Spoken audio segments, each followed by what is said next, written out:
following takes place between 9 a.m. and 10 a.m. Events occur in real time.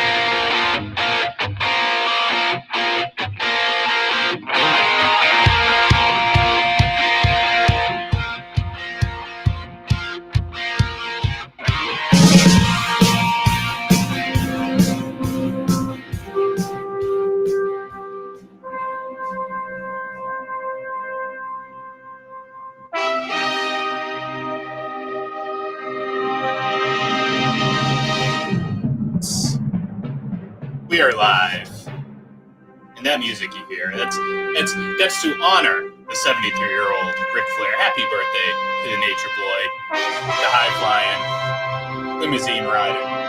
You know what, John? He's probably the closest thing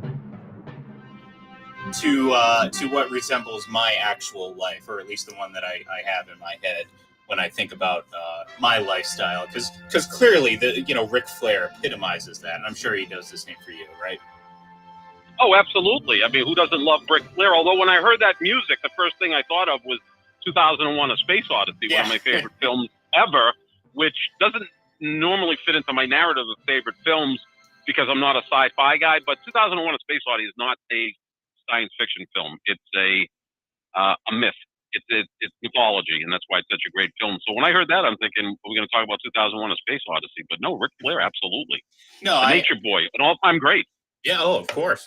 The guy who looks like he's been 73 years old for the entire time I've been alive. So the fact that he's finally caught up to his age is pretty good. No, I mean, anyone who's a pro wrestling fan, again, you got to appreciate the charisma, the attitude. He epitomized what professional wrestling was. It was performance art, and I don't say that disrespectfully. I say it, with a lot of admiration, because there is a lot of skill and talent that goes into it. And then you add in the physical athletic factor on top of it all. So, and Ric Flair certainly epitomized that. But yeah, February 25th, what was it, 1949? That's pretty wild to think about. He's even older than me, and he's starting to look more and more like Al Pacino anyway. Yeah. But, I mean, would you put him and Hulk Hogan atop the list of all-time great wrestlers in terms of the entire package, right? Not just wrestling ability, but also all of that charisma. I mean, yeah. Look, Hulk Hogan is, strictly from a wrestling standpoint, and I think it's, he was a really good performer in his own right, but I think just the impact that he had, maybe on the scale of no other athlete in any other sport, in terms of how it grew. I mean, think about it, John. Think about where that wrestling was when he came about. Now, again, a lot of it has to do, Vince McMahon. This is like Tom Brady and Bill Belichick. Although, right. I think both Brady and Belichick are very, I think, better people than the two of them. Different than Vince McMahon and Hulk Hogan. Yes, I would go along with that. Yeah, exactly. I would say that Tom Brady is a little bit better of a person, and by little I mean largely a better person than Hulk Hogan. I'm pretty sure he's not going to have any sort of Gawker controversy in the future, among many other things that aren't joke worthy. But just again, territorial.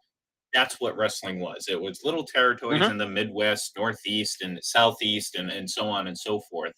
And what we know it as now as a global phenomenon wasn't what it was when it was, Vince and Hulk Hogan were obviously the ones that were helping grow it, and obviously many others. I mean, you can't do what they did without the help of many others. But his impact, singular impact, and how it's kind of, I guess transcended just wrestling too. So, right. I would let's put it this way. I would rephrase what I said to say that outside of, say, Jackie Robinson and things of that nature, when it comes to, because we talk about the growth of a sport by athletes all the time. We talk about LeBron and what he's done for the sport, and what, guys like Peyton Manning and Tom Brady, and what we think some of these young guys are. That's what I'm speaking of when I say impact in the growth and development of a sport. And even when you think about that, I mean, the NFL was phenomenal before Peyton Manning got here. So as much of Oh, an impact as he had, the NFL was still huge. So, you throw in, like I said, those factors. Like I said, everything outside of, things like Jackie Robinson, which had an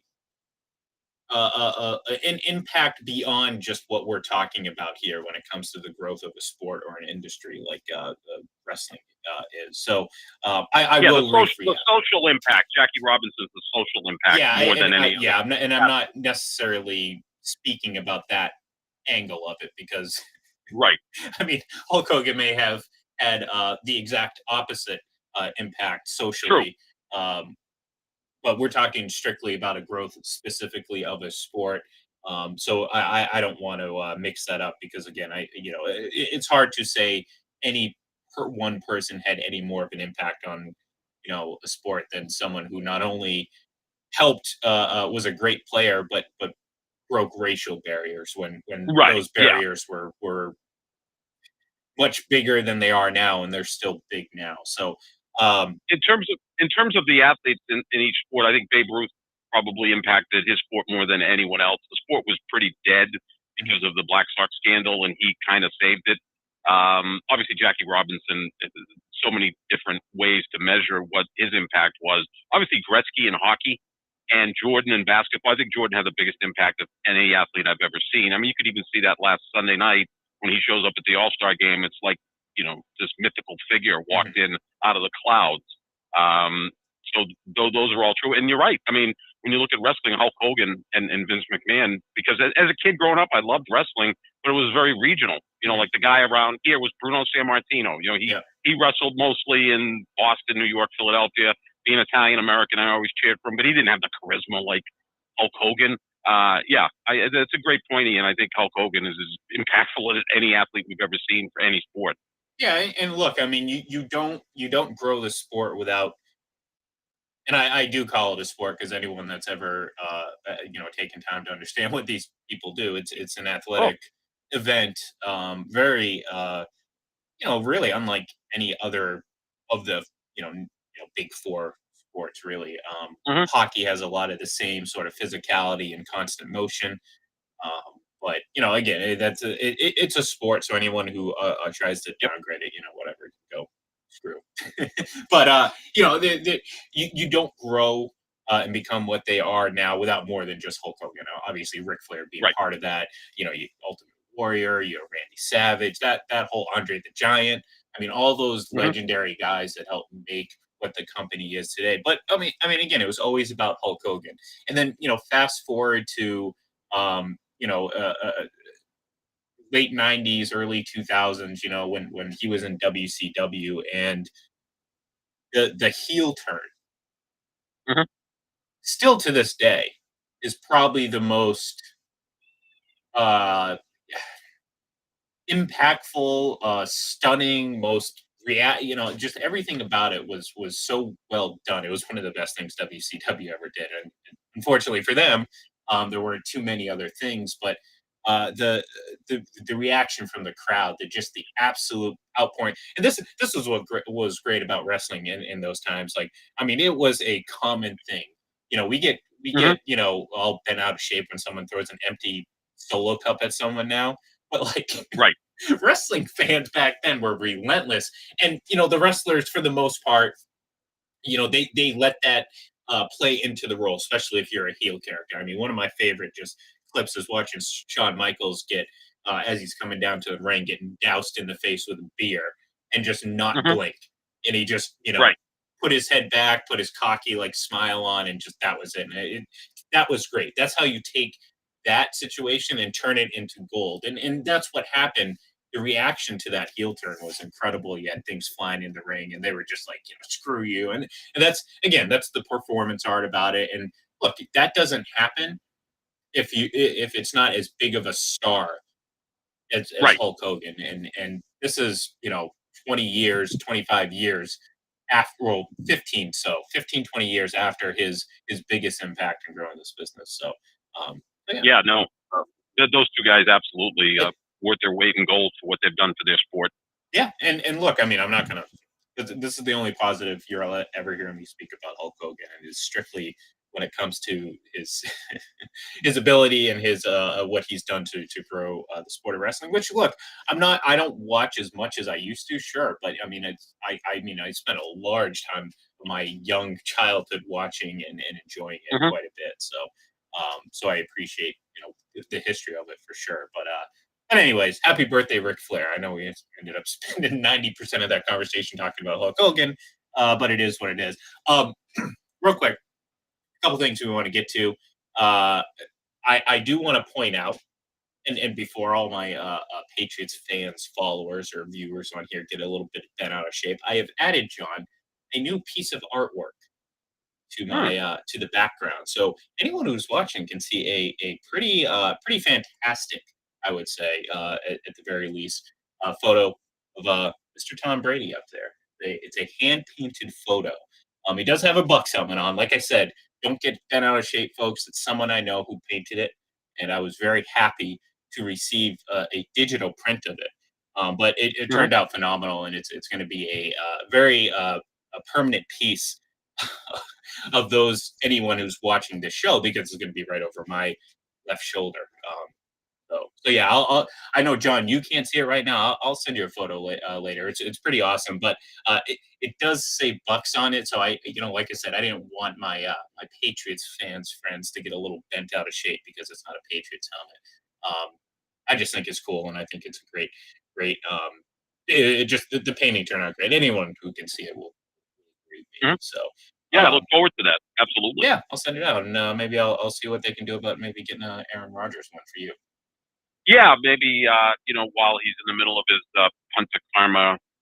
Yeah, punta karma cleansing procedure, where he's urinating or defecating or whatever the hell else he's doing. I'm on day 4 of that, by the way, and it does work. that's Sure. I don't know if I wanted to know that, John.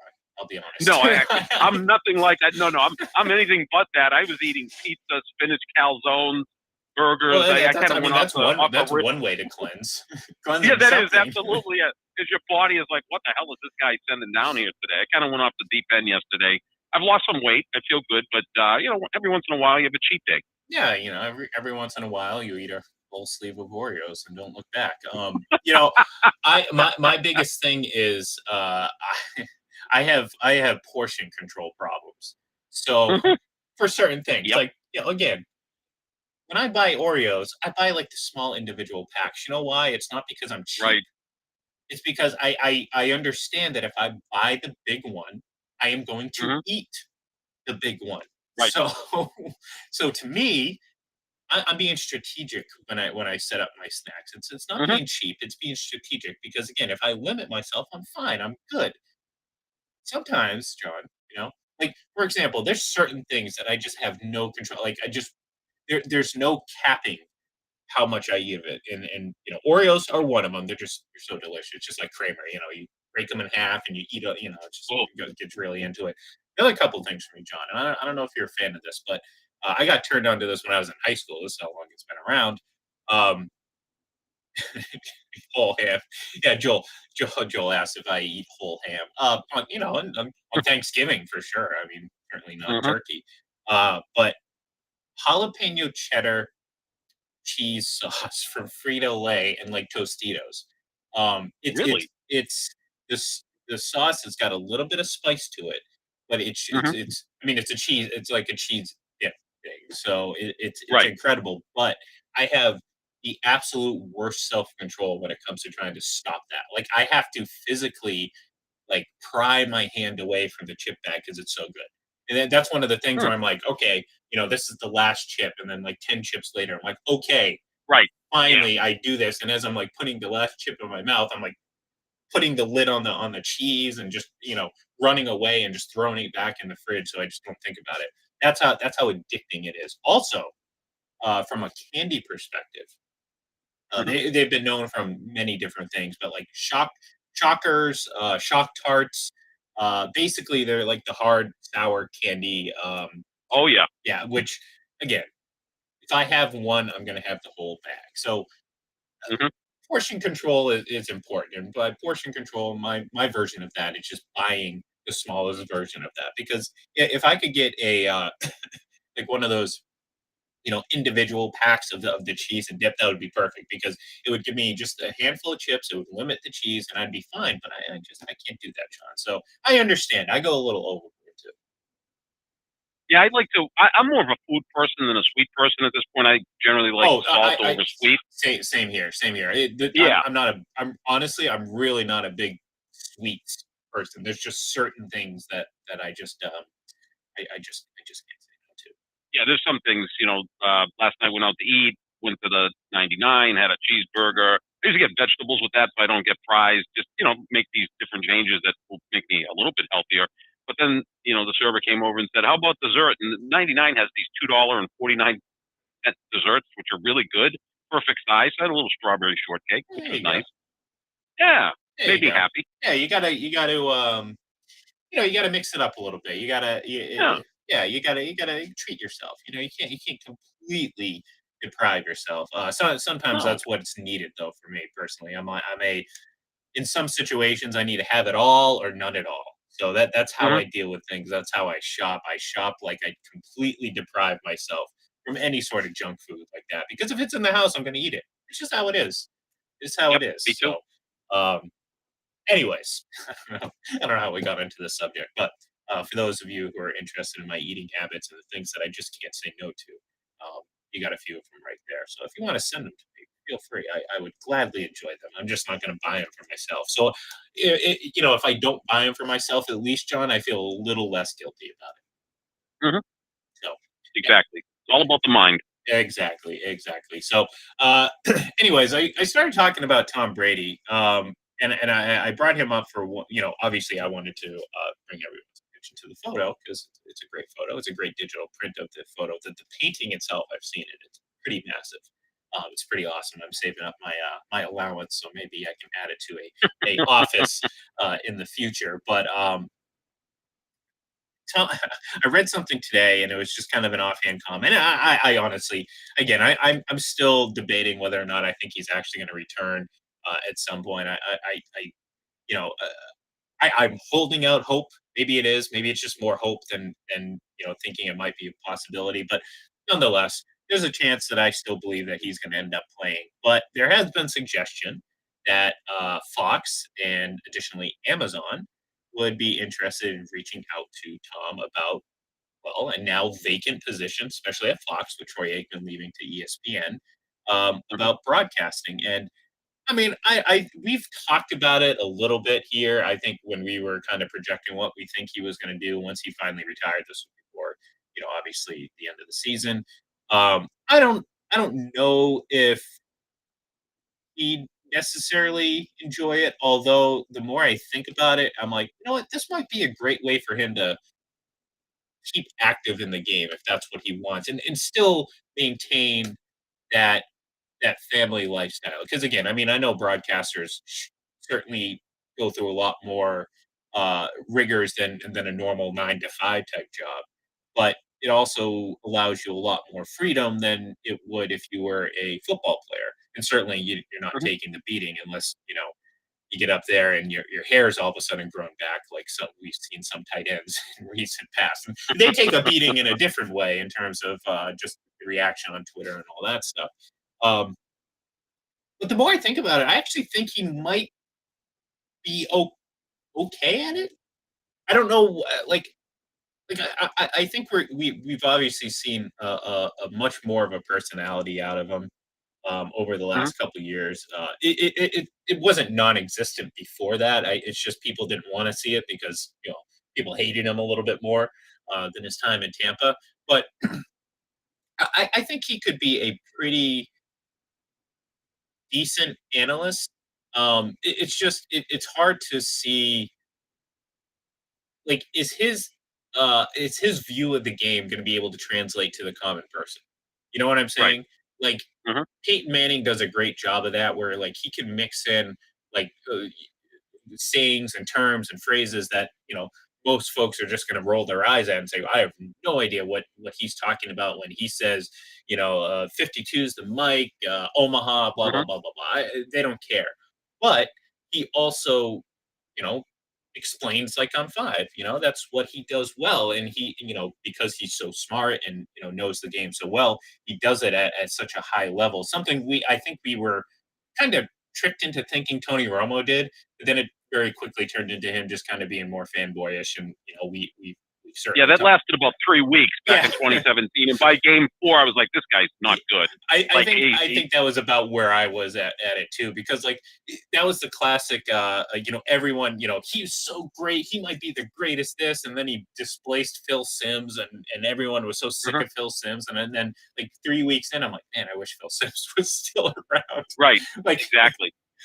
so I don't know. I mean, like, maybe that's what he's thinking. Maybe he's talked to Drew Brees, and I know Drew's transitioned pretty well to the whole thing. I mean, I don't think anyone's making him out to be the next big thing in broadcasting, but I'm sure he enjoys it to some extent. So if he does, well, maybe Yeah, he's telling Tom like, hey, this ain't so bad. You can still be on the yeah, football field and be involved, but you know, easy lifting for $7 million a year for Drew Brees, right? And we know yeah. Romo makes $18 million a year, and it appears that's what Payton's going to make with ESPN, and Collinsworth makes $12.5 million a year. And look, the notion was floated out there that Sean McVay may give up coaching to go do this for a while. Again, at his age, at 36, he could go do broadcasting for 5 years and then jump back into coaching at the age of 41. Can I John just Gruden did that, right? throw my hat in the mix and say I am also of the mid 30s Yes, age range, and I yes, too would be willing to do that for $7 million yeah, a year. So if anyone from the NFL, yeah. Fox, Go Amazon, for it. anyone's listening, Can that be?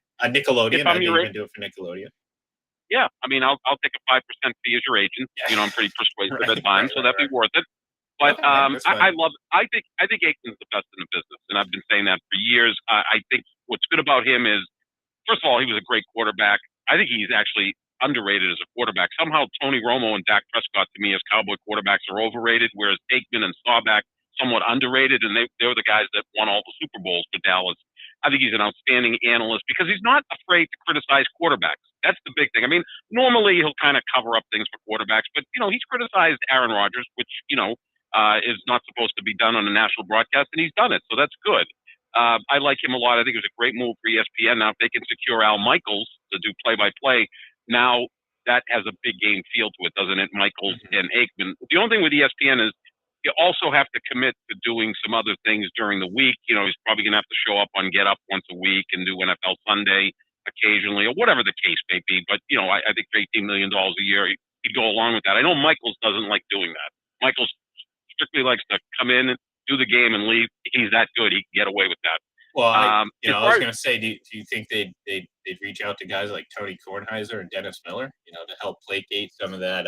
Oh, probably not. And I like those guys. I like Dennis North that time because I thought he was one of the funniest guys around. I don't anymore. But I thought he was good because it was just something different. But yeah, I mean, they were trying to replace Howard Cosell, who was a unicorn, and never anybody like him before or since. But as far as Brady doing it, we saw Joe Montana do it. He didn't even last the first year. Montana had this kind of Garbo-esque feel to him, that he was this kind of mysterious guy, kind of like Joe DiMaggio. I think Brady's a little bit different than that. I think he'd open up a little bit more.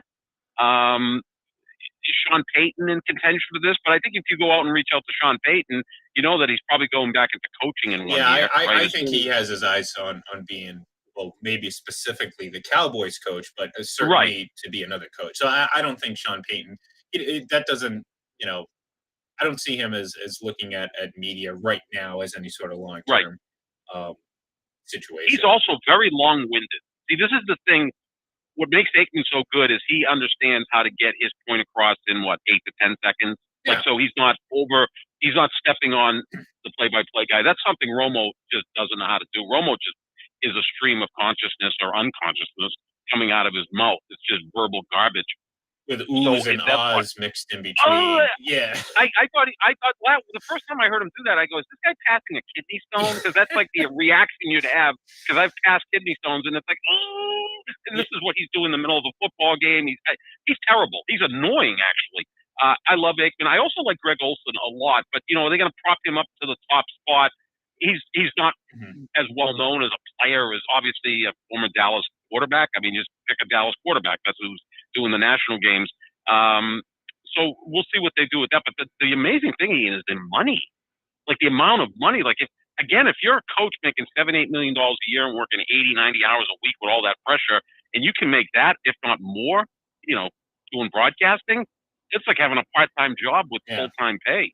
Well, I mean, think about the money that are thrown around in these TV deals nowadays. Billions and billions of dollars. So, and look, it makes sense because, as much as we complain about announcers and the play-by-play, a really good team can add a great element to the game. Like I like, to your point, I like very quick and to the point sound analysis. I don't need to hear, monologues over and over again. I don't need you to be a part of the broadcast. I don't need you to have a catchphrase or a signature slide into the screen. I don't need that. What I need is to have a nice mix of hearing the elements of the actual gameplay and someone that can add, because we've seen it where especially in big moments that play-by-play can add such a great element, and it can also completely tear it away. And we've seen some great broadcasters come through here. Obviously, our older Patriot fans that were very very much alive during the early part of this run remembers the Gino Cappelletti and all that. And it's like how great that was, and I like what we have for the most part now, but it just didn't compare because that you start listening to some of those old calls and you just get kind of chills down your spine thinking about it. And look, you have broadcasters that are like that now in all sports, but you can actually really plummet and kill a broadcast. I don't like listening to sports on silent. I like hearing the action. I like hearing the back and forth. I mean, the technology nowadays is you get to hear so much more of the game. Right. But when it comes to, do I want to listen to the game and really enjoy it that way, or do I want to basically kind of grin and bear it when it comes to listening to Tony Romo? And for the most part, I'm like, depending on the game. I mean, if it's like I said, if it's like a Chiefs game, and it's like, okay, there's a certain level of praise and admiration you're going to put on these players, but Tony Romo's going to go over the top on things that don't matter. It's like for example, early on in the game, if a play gets made, he's going to go over the top because he hasn't found a balance yet. He doesn't understand. Guess what? There's going to be opportunities to get excited about plays. A little dump off pass because maybe he wasn't looking at him is not one of them. And by the time a big play actually happens, you're so oohed and awed out that it's just, I don't know. It's frustrating. So no, it's true. And don't you think these analysts kind of do their job as they were as players? I mean, Troy Aikman was this focused leader, felt like a senator. I was always a big Troy Aikman fan. I always thought he carried himself the way a superstar should carry himself, and so unselfish in a sense because he won 3 Super Bowls, and that's a big reason he's doing these games in addition to being very talented as a broadcaster, but also he knew what he needed to do to win. I mean, he could have been a guy who complained and said, why aren't I throwing the ball 40 times a game? But he understood he had this great offensive line and Emmitt Smith and Michael Irvin and a great defense and, Jimmy Johnson coaching him. So he was a great leader. And there's a certain cachet that he has that you feel. With Romo, he was kind of out there as a quarterback, wasn't he? I mean, he had a lot of Brett Favre in him where oh no, he threw that pass in the fourth quarter, it was intercepted and he just blew the game, right? There was a lot of that with Tony Romo, and that leads to the way he broadcasts. Brady would be interesting. He's never been a guy who said much, although the last 2 years at Tampa, he's kind of opened up. I'd like to see that if he wouldn't, full I don't care, because really, after 2 years, if they say we're going to move on, it doesn't really diminish his standing as the greatest player ever, or it's not going to hurt his pocketbook. He's going to make a ton of money doing it. So, yeah, I mean, it would be interesting to see because, the other great quarterbacks, some of them weren't very good. I mean, Joe Montana was a disaster, but Montana's personality was different. Yeah, and like I said, I mean, we've seen it for a while in New England, but obviously the national stage has seen it a little bit more the last couple of years. That the guy's kind of really outgoing, very Yep. personable, is very everything like Mhm. that. So if it translates to doing it on a weekly basis, talking about football, then yeah, I mean, sure, why not? I mean, you know what? I would sign up, add him as a third member of the Manning cast. I'd be okay with that. Ooh, Three of them sitting around, yeah. just doing their thing. Talk about it. Oh man, I mean, That would be awesome. Yeah, that would be awesome because that's yeah, yeah. because you'd have Payton dumping on him because Payton's that guy, right? Yeah, oh, Eli, yeah. they would all make fun of Eli. Who, by the way, of the three of them, Eli had the highest Wonderlic score, just so people know Yeah. that. Eli's pretty good at just playing the the dumb younger brother when actually he's probably the brightest of them all. He just doesn't let you know that. That would be fun. Yeah, absolutely. I like all that stuff. I mean, if Rogers retires, but he's just way too long-winded and No, just I into don't. himself. He would be. He's better on a podcast. I think he's great on a podcast. Yeah, well, because again, he's gonna just give you content, and it's more open range. right.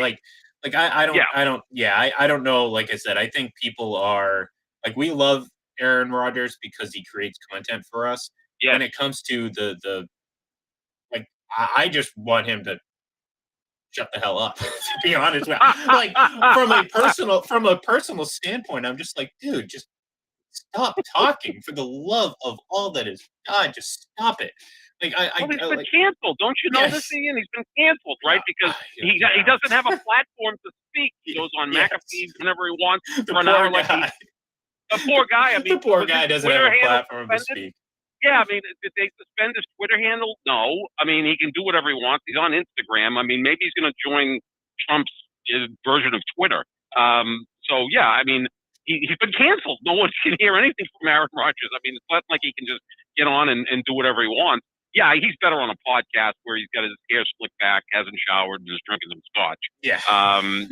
That's better for him. Yeah, we'll see what happens with all of this. I mean, Olsen I like a lot, but I think the networks now are so into big names. Yeah. That as good as Olsen is, it's like that may fall like a lead balloon. Unfortunately, even though I think he's really good. I really enjoy because I learn when I watch him. Well, which but isn't always to the your case. point though, it's not come listen to Greg Olson. Like, again, Right. It's unfortunate. It's unfortunate, but hey, good for some of the second tier games, because they're the ones that are going to end up getting them. So, him and Burkhardt are probably the most underrated fandom in the sport. Burkhardt, I'm somewhat friendly with. He's such a nice guy, and we've gone back and forth a couple of times on different shows I did. He's such a nice guy, and a great broadcaster. Mhm. I mean, especially when you think of him hosting the Fox show on baseball. I mean, he's got Ortiz, A-Rod, and Frank Thomas. I mean, that's like handling a circus, and he's really good. But yeah, I mean, you know what it is, Ian? You brought it up. ESPN pays $2 billion a year for the rights.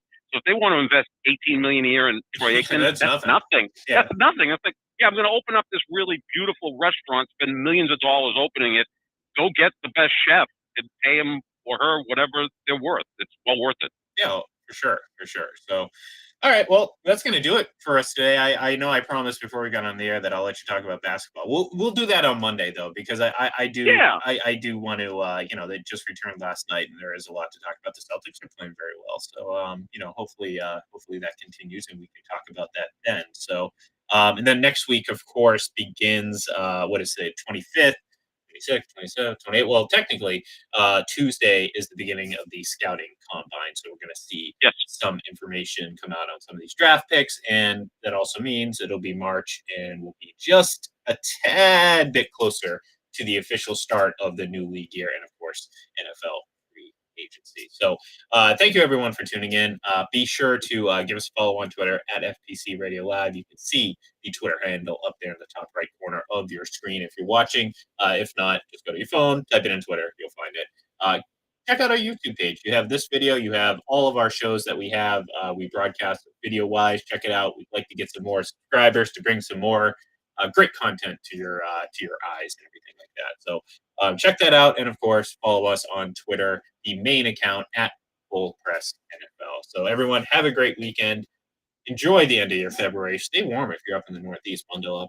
Don't go outside without shoes on. Don't want to get frostbite. If you're down here in sunny Florida, well, hopefully I'll see you at the beach today. Have a good one. We'll talk to you on Monday.